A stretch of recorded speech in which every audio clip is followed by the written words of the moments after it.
recounted and dissected, rather than on underlying issues that might more readily open old wounds. Johnson proposed rigid enforcement of our main principle, the exclusion of political questions. To guarantee widespread appeal, sectional discord would be repressed in favor of straightforward accounts focusing on strategy and tactics, exhibiting what Buell later called strict fairness to the testimony of both sides. The articles would be marked by good temper and unpartisan character, with each side confining controversy to its own ranks. Union and Confederate writers alike would be urged to emphasize only the benefit as well as the glory of the specific events they were describing. These rules enhanced the prospects of wide popular acceptance, but at the expense of burying crucial aspects of Civil War memory. Not everyone shared Buell's enthusiasm for rehashing the late war, however free of rancor. The Century Publishing Company's president and business manager, Roswell Smith, initially expressed doubt whether the project would increase the circulation of the magazine at all.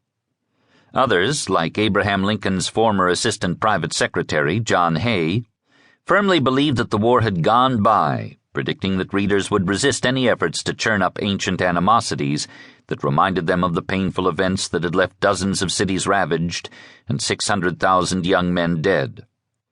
Of course, Hay was at the time busy collaborating with his one-time White House colleague John G. Nicolay in a massive biography of the late president, which he intended for magazine serialization as well. He perhaps feared that the proposed new project might preempt their own. Buell, however, would not be dissuaded. He insisted that a Civil War series would not only interest veterans in their own memories, but also contribute to instructing the generation which has grown up since the war for the Union.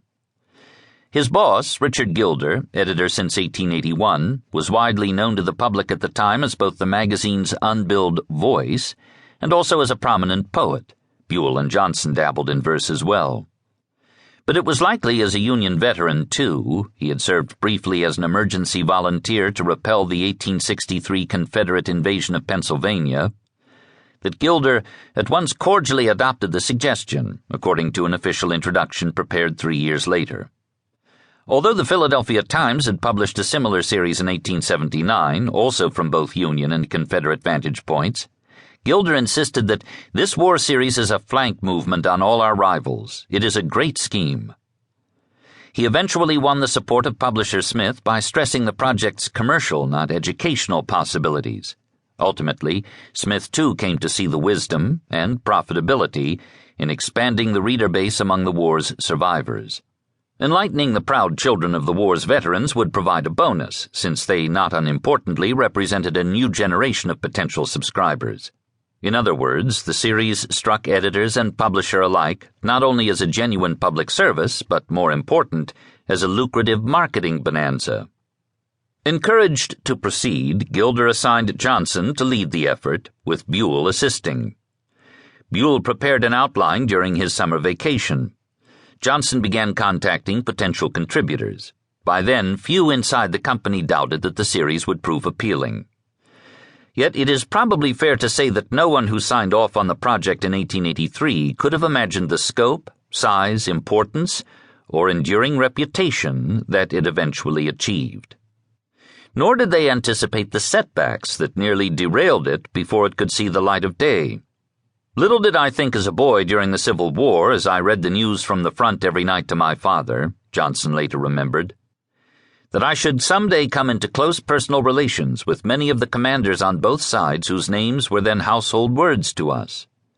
Indeed, many of these living legends eventually became contributors, but some initially proved so reluctant to participate in the war series that the enterprise nearly collapsed before it could begin. A writer who later remembered working for Gilder recalled of his skill for tapping talent. No other was so bent upon finding not only new writers, but new paths for established ones.